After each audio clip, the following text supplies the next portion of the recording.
Modern Israel is a synthesis of different cultures, Middle Eastern, North African, European, even Ethiopian.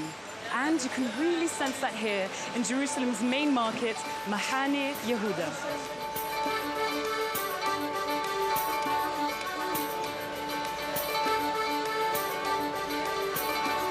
Israel is a country founded on immigration. And many Israeli Jews continue to identify with the flavors of the lands from which they or their ancestors came. Local chef HEMDAT GOLDBERG showed me some of the diverse influences at play in the Israeli kitchen. We have a lot of new people coming to Israel. Russians, Germans, Ethiopians, Moroccans, Syrian, Egyptian, just every place in the world, you name it, and we have Jews over there, and they come in here. It's all one big mishmash of things. What HEMDAT showed me in the market made me realize that food knows no borders. I've noticed, a lot of these spices look very familiar to me. Do both Israelis and Arabs use the same spices? Of course. We use actually the same flavors in different ways a lot of the times. You can see the za'atar, the dried za'atar that the Arab kitchen used a lot, and the Israeli kitchen also use it as a kind of a fusion. So what type of fish do we have here? Oh, we have pickled and salted fish here. We have from all kinds of countries. We have the Eastern European, the Russian type. We have the Turkish lakerda. We have salmon, which is from Norway, and it's now more popular because of all the Russian immigration.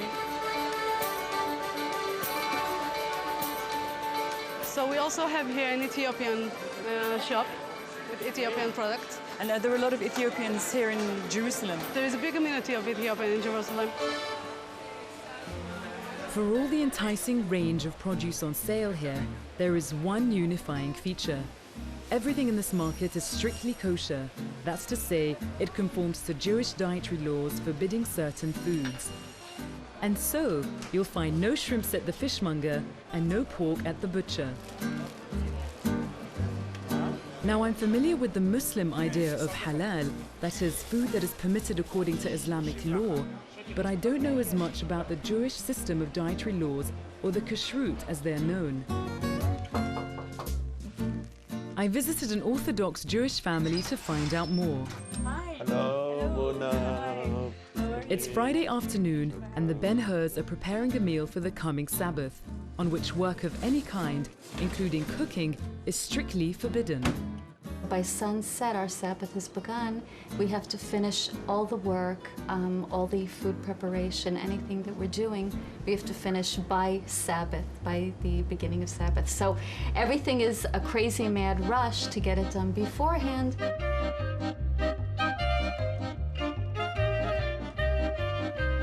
Everything that we do in our religion has the guidelines set for us. And that's basically what happens with when we talk about kosher food. There are meats that are not allowed us. There are fish that we're not allowed to eat. Fish, for instance, has to have fins and scales. If it has one of the two, then it's also not considered kosher for us. Meat, the animal has to have a split hoof and chew its cud, or again, we're not allowed to eat that.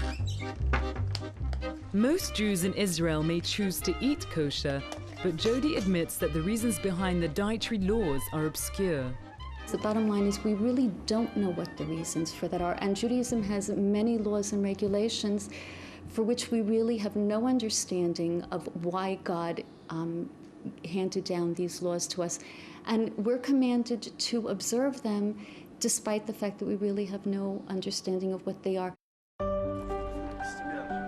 During my time in Jerusalem, I've noticed that both Israelis and Palestinians attach great meaning and symbolism to food. That symbolism may be political or religious or both. Cuisine may be part of our culture and community, but it need not be divisive.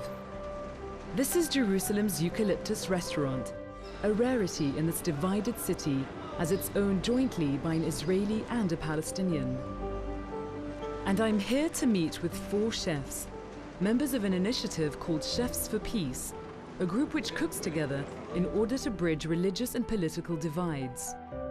This is a way to show the world that we can do peace. We can show the people that we are peaceful people. As you see, we sit here all together, Jewish, Muslim, Armenian, Christian. We ate together.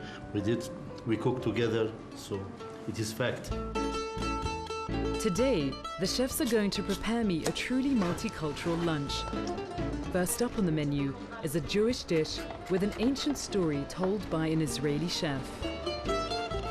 I'm going to prepare lentil soup, which comes from the Bible. The story of Esau and Jacob.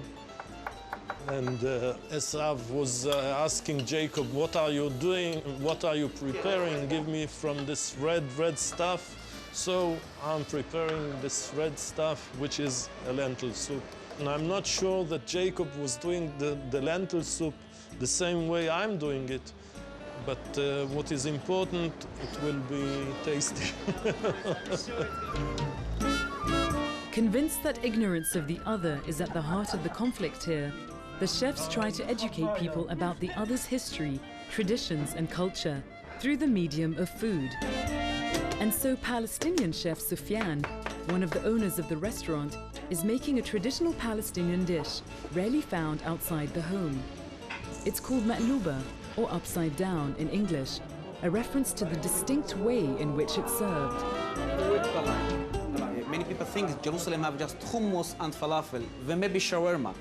But in this restaurant, we make the special food, the public food, and we say to all the people, here we have something more good to taste. And SUFFIAN's customers seem to agree. SARKIS is a member of Jerusalem's small but ancient Armenian community. Carpet, lavash dough. In our modern language, it is the carpaccio, Armenian carpaccio. The final dish is being prepared by Palestinian Christian NABIL with the help of a friend, JODY. Today we're going to make a traditional musakhan, but we're making in a classical way, not the old fashion of musakhan. So we prepare the bread, what we call the shrak, okay? We're going to stuff it with chicken and onion and sumac, and we put it on a bed of tahina with some pomegranate. So it's in a fancy way.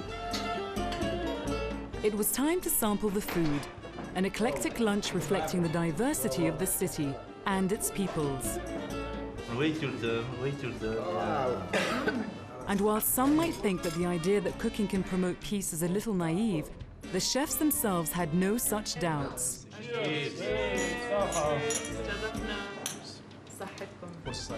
And we show our need for backup to make the peace in the Middle East. So usually people use knife. We use knife for making good things, as you see. It's food, not for killing or butchering people. We have peace together, but the problem is the government, and we don't want to look to government. Government don't make nothings. But here we start to make many things special for the peace and for the people. This is just the beginning, and I think the idea and the dream to make things more big, and we just start. Eucalyptus restaurant only uses organic vegetables sourced from local farmers. Ala is one of the suppliers. Yet despite living in Bethlehem, just 5 miles away, the journey to deliver her homegrown vegetables to Jerusalem can take Ala 6 hours. A reminder that for all the talk of peace, political realities, such as walls and barriers, continue to divide people here. It's difficult because I don't have a permit to cross the checkpoint. I've tried to get one so many times, but they refuse. So what can I do? I have to take the risk of coming here for my children's sake. I have to sacrifice. The ancient city of Jerusalem lies at the center of a very modern conflict, a conflict over territory and identity. Everything, including the food people eat, can become part of this conflict. As I've seen here in Jerusalem, food can be a point of contention and difference, or it can hold the potential for cooperation and a coming together.